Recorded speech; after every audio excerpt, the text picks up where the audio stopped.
Ian Trottier here for Discussion of Truth. I have Ashli Babbitt's mother with me. You're looking at her in the center here. Would you please introduce yourself? Hi, my name is Micki Witthoeft. I'm Ashli Babbitt's mother. I'm Nicole Reffitt. My husband is Jan Sixer Guy Reffitt. He was the first Jan Sixer to take his case to trial in BC. What was the first thing that went to your mind when you heard what had happened to your daughter? It was disbelief. I still have trouble believing that my daughter was murdered by this government. It was very much disbelief. You know, my daughter was in service to this country. She did 4 tours of duty in the Middle East, and there were days when she was overseas where I was surprised to hear nothing. I was surprised not to hear something bad had happened to her. But to be an American citizen, come home and go to a Trump rally and be returned to your parents in a box is just unacceptable. Your daughter, I think in many regards, unfortunately, is considered a hero. She is a hero. I say unfortunately because she's not with us physically. In your understanding, what happened on that day? And how was it that your daughter got mixed up? How is it that she was unable to walk away from that? Well, what do you know? Well, I know that the Capitol and the Metropolitan Police waged war on American citizens. I know there were 2 bombers that were designed to thin out the police force so that they were otherwise engaged in other areas. I know that FBI was on the ground in force that day, and I know that there were Antifa dressed as Trump supporters to create chaos and create violence. I know that the Metropolitan Police launched munitions that are become lethal when they're launched from the height that they launched them at. I know there was no warning given for people to disperse. I know that people were peaceful until they were attacked by their own government. And like I said, the Capitol Police absolutely behaved reprehensibly that day. I think that the 14,000 hours of footage that they won't turn over to us that was paid for with American tax dollars, obtained and maintained with American tax dollars, it's the same footage that would corrupt our elected officials and would exonerate our American patriots sitting in jail. So that's exactly why we can't see it. Because there's no other case in American history where people want more footage released. These are men that are being accused of crimes, and we know that footage would exonerate them, and that's why the government won't let us see it. I moved from San Diego to Washington, D.C. We hold a candlelight vigil outside the D.C. jail every single night. Our team members are there tonight. We're there every night from 7 to 9. You can watch along with us at 4ashli.com, the number 4ashli.com. And we live stream every night. We're there to sing the national anthem with these men who continue to sing the national anthem every night at 9 o'clock Eastern. Yeah, we did. Yep. Trump lobby, yeah. I want you to talk about what's going on with you, and then I want the 2 of you to tell us how you know each other. But before that, I want to ask you this question. Your daughter sacrificed her life for the country. She didn't realize probably what was going to happen to her on that day. But get to the point of having her own government take her out as a woman that served her country, and as a woman that pays taxes. She's basically in a house that she owns, and she owed. What has happened to the country that you brought this woman into, that you, of course, grew up in? How did your country get to this point, and what has happened to it? What's going on? Well, that's a good question. And before Ashli was murdered by this government, I, like so many other people, I was happy with my life. I, lived in sunny California. I lived a blessed existence, so I didn't ask too many questions either. But we need to wake up as American citizens. What I believed our government capable of then and now are 2 different things. Not only did I lose my daughter on January 6th, I lost my whole faith and belief system in this country and what's good and right about it. So I lost a lot of, we've always been a patriotic family. We love this country. Ashli, you can see on her face, she was proud to be there that day. And I lost all that. I lost pride in this country.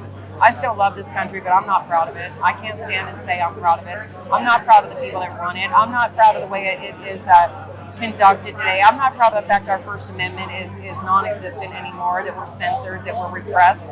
I'm not proud of our tax system. I'm not proud of the fact that our government has become something, instead of representing us, they repress us.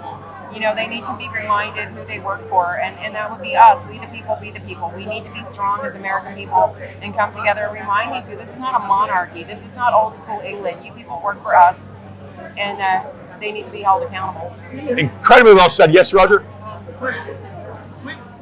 With that said, if a President Trump was reelected, would the pride return somewhat, or if somebody else was elected, would your pride return? I look forward to having pride in this country again someday, and we get up and put on our shoes and our pants just like everybody else, and we hope for that, and we strive for that, and we're ever present in D.C. for that. I think, our government needs reform from the top to the bottom. I think Speaker McCarthy, I try to be respectful of Speaker McCarthy because I thought that, that's what was good for our side and that it would be advantageous for everybody to work together. McCarthy's not on our side. There's no way. He's not a truther. Deep state puppet? Yes, and very much not a truther. Let me ask you this. What do you know about what your daughter knew that took her to that situation in that day? Why did she go to D.C. that day? How did she get into the Capitol? What do you think your daughter may have known that led her into that situation? Well, my daughter believed it was a stolen election.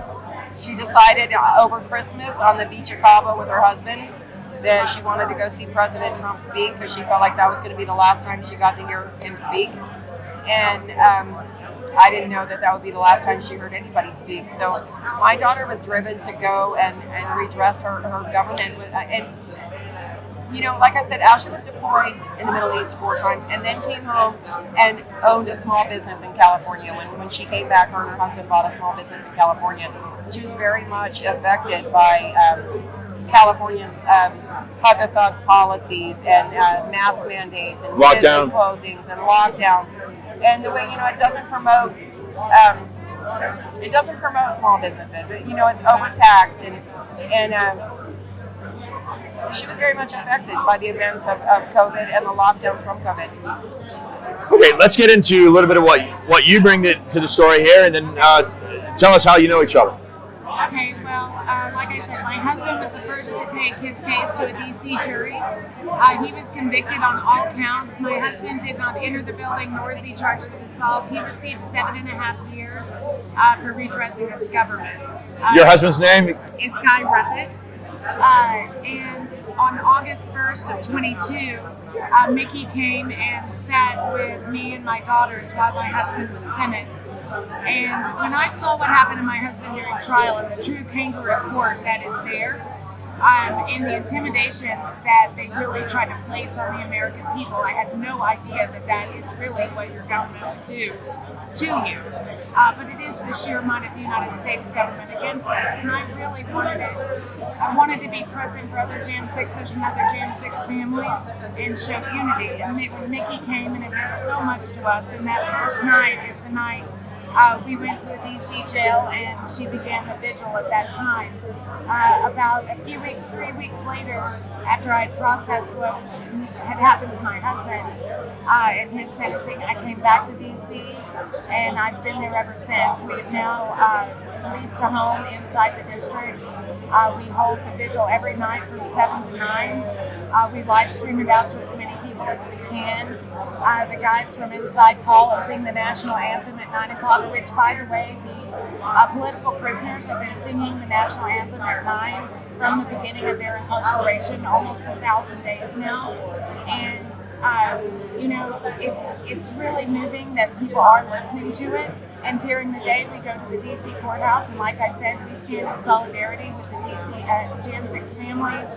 We bear witness to what those judges are happening to our people, and we are in the Rayburn building as much as we can. We need them to see our faces every day. Thank you for that, and thank you for your work. Have you seen your efforts? Have you seen a change? Now, that taken in consideration with the fact that we now, as American citizens, and who we are, and our makeup, we now have a former United States president, regardless of who he is. We now have a former representative of all of us that has been arrested for questioning if that same election that your daughter was in D.C. about for questioning. There was no crime committed. However, it's been turned into a crime according to that court system in Fulton County. That's the case with so many January 6th defendants. There's really no crime committed. When you go into these DC courthouses, and it really is something you have to see to believe. It is. When they walk in there, they are very much judged by the day on the calendar and not the events of the day, not their actions that day, not their participation in that day. Enrique Terrio, he was the leader of the Proud Boys. He was in jail for burning a flag and not even present in the city. They want to throw 32 years at him. 32 years. It wasn't a flag, it was a banner. It was a BLM banner, yeah. All right. Well, he wasn't in the city, and they're trying to pin 32 years on him. Everything that they did up to arresting Donald Trump was a template. Yes. It was a template. They tried out these 15, 12 C's. An obstruction of an official proceeding charge. That's what gave my husband the majority of his time. Like I said, he never entered the building and never had a charge of assault. What we've seen being in the courtroom is that they laid out how they were going to get him. Yep. And they've set all this precedent within inside the courtroom already for those particular charges. The 15-12 charge, yeah. Yes, and that is an obstruction charge. It holds a weight of 20 years. And that's the one they hit him with. And they've been litmus testing this on our January 6th defendants from day one. Yes. From Guy's first trial on up. What is the possible answer or somehow justified reason that your daughter was killed that day? She was unarmed. She was not going to be able to break through that door. Zach Alam broke that window, and she repeatedly told him to stop. We don't do that. And then she told the cops, I don't swear on your show, but she did swear. She's like, do your job, do your fucking job, call for backup. And then she punched Zach Alam, the window breaker. She left hooked him, popped up in the window, and 7 seconds later she was killed. And not only did they shoot my daughter without warning, they failed to render her aid in a timely fashion. And it's my belief that she had a possibly survivable wound. And they treated her body less than respectfully. And I believe the reason that American citizens were killed and beaten that day was to make us afraid to speak up. I think Nancy Pelosi looked out of what she considers her palace and her personal playground, and she looked out the window and saw the masses, the unwashed masses, and was so disgusted that she wanted to take that action, kill and beat American citizens, and make them afraid to stand up to the establishment. Make American citizens afraid to question their own government. You women are clearly not afraid of that. You are defending your husband, you're defending your daughter. What's next for the two of you? What are you going to be doing next year? And how do you advise listeners and viewers and everyone else here? Because your daughter's not replaceable. They're going to try to lock your husband up as long as he possibly can stay in there. Right. And that goes for everyone else that's locked up right now. Everyone, if they're coming. And they want Trump locked up. Yeah, and that's why they hit him with that charge, because it's got to wait 20 years. 20 years. And people are being charged a lot of things there's a lot of things I didn't know either. I mean, about just the Capitol Police. The Capitol Police don't have an external review system. I didn't know until they murdered my daughter. It's a strictly internal review system. They don't have to tell you anything happened unless they want to. And then, guess what? They don't want to. It's like asking the dog who got in the trash. The dog's never going to say, it was me. And then there's nobody even asking them that question. So they operate with impunity, which I did not know. And, just have to... Because they're a district and not a state. Is that how they do it? Well, they answer to the Senate, and the Senate. Nancy Pelosi was their boss. That's correct. It is because it's considered a district. It's like a whole third world. I mean, like a different country there. I'm not sure I answered your question though, so I don't know. It's okay. You gave some really great information. The question really is, what's your message? What's your direction? A call to action for people that are resonating with what you're telling them. Call your local representatives. Keep calling them, because trust me, they will not answer the first time. Politicians are always going to be politicians. They're going to do what they feel like will get them reelected. So as their constituents, you need to call and let them know what matters to you. I know this matters to more people than are in this room right now because there were 2 million people at the Capitol that day. We need those very same Is that an people. official count? No, I don't think there is an official count. But I think that's probably safe to say. I think it's a fair estimate. I was there. Yeah? Roger's there. I think we need those same people to take action with their local representatives. You know, write a letter, make a phone call. You think your voice is only your voice, but we the people be the people. You have to unite as a group, you know, and there is power in numbers. And I know people are afraid, but here's what I also know is people are less afraid now than they were on January 7th. That's right. So people are starting to find their footing back. They're starting to feel a little bit more empowered. And I hope, I mean, I'm sorry for President Trump's troubles, but I welcome him to the party because now that he's in it, I feel like everybody that's a Trump supporter may get that righteous indignation that we should have had 2.5 years ago. And I think that, you know, whether you like President Trump or you don't like President Trump, he's got the power to unite and move people that I've never seen in my lifetime ever from a single person. So I would hope that all the Trump supporters at this point would say, enough is enough, and we won't stand for it anymore. And in a peaceful way, but it needs to happen. That's right. Nicole? You know, well, I would say, you know, the best way, because I know funds are so limited because of the way, you know, just our economy is in general right now. You know, but donating to a Jan 6 family commissary, it is so important. I know on my end that it has helped my family because the majority of the men that have been arrested have been the primary breadwinners. Strong males in our society, leaders, and you know, they want them behind bars. And you can do that locally. We have an interactive map on our For Ashli site where you can go to your state, see who is from your state, who's been locked up, write them a letter, find their family, see if you can help with their commissary, and do that locally. Do that within your state, because otherwise you're looking at 1,125 people that have been arrested for January 6th to date. 40 this month. This need is not going anywhere. Yes, that is absolutely correct. 40 people this month. There's so many Jan 6 cases in the federal courthouse in a day, you can't get to all of them. We try. We can't cover them all at one time. And it's got to be the federal government that has their boot on the neck. They won't let any of these cases go. They won't give a change of venue. All of these have to go in D.C. And like Nicole said, there have been 40 new cases this month, just this month from January 6th, still arresting, while Matthew Graves let 67% of violent crime in Washington, D.C. go unprosecuted, unpursued. And you're talking about rapes, murders, carjackings, kidnappings, unprosecutable, but they're still hunting down mega grandmas and mega grandpas. There was a man who was 70 who was just arrested this week from not Nevada, but from Colorado. And that's a 70-year-old man, no criminal history.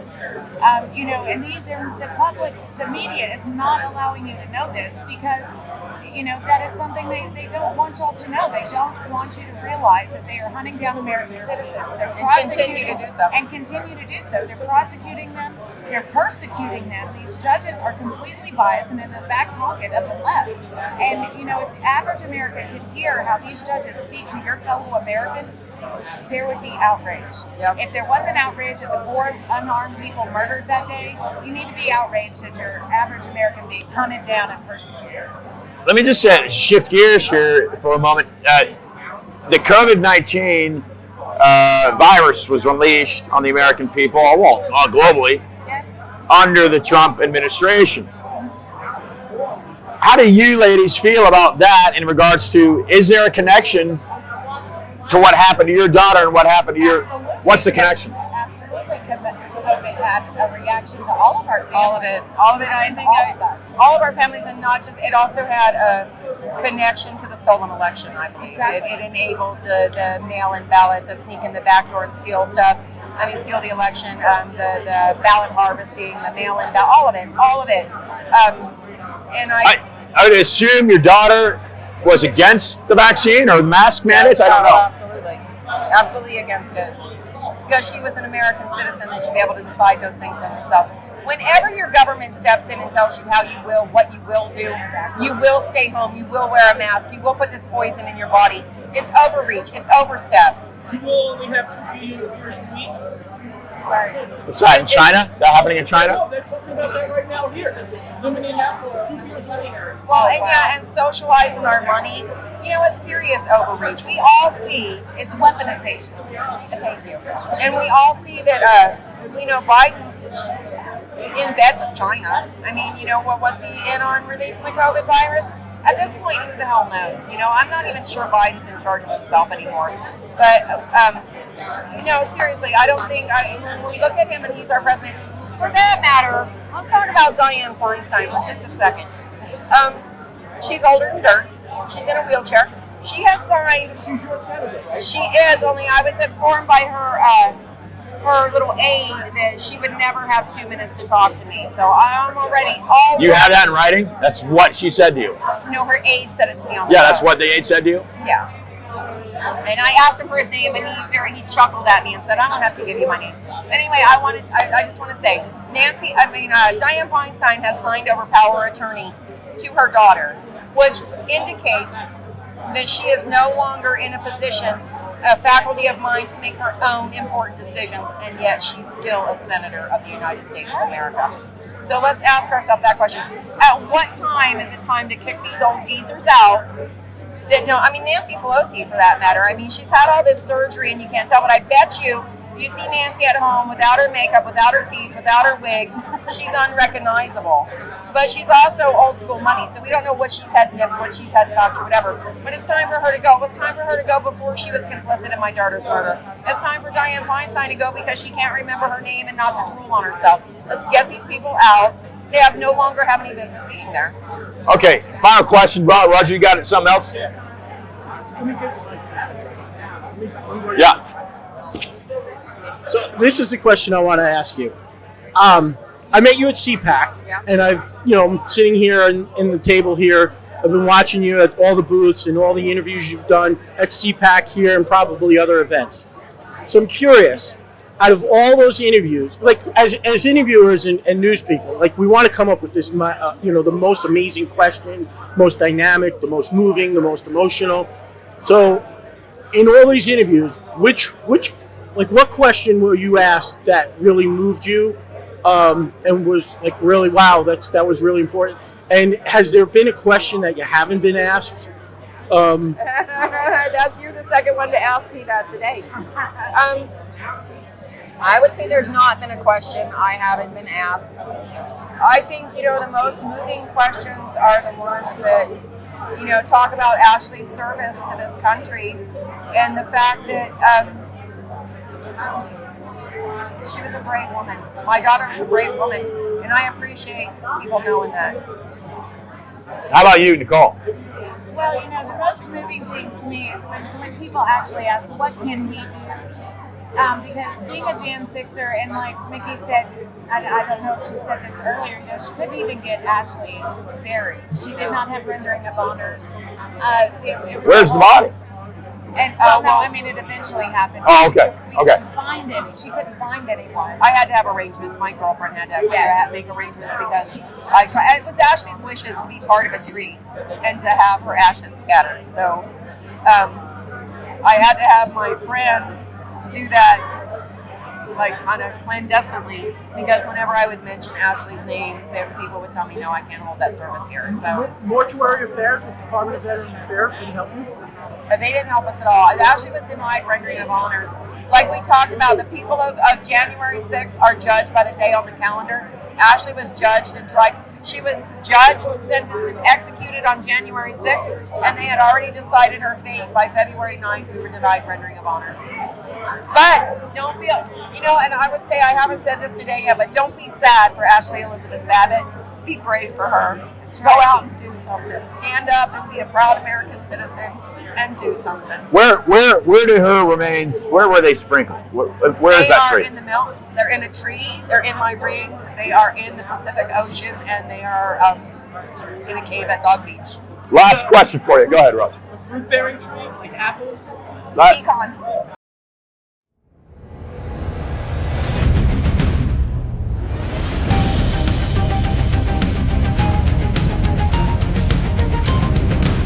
Citizen Media.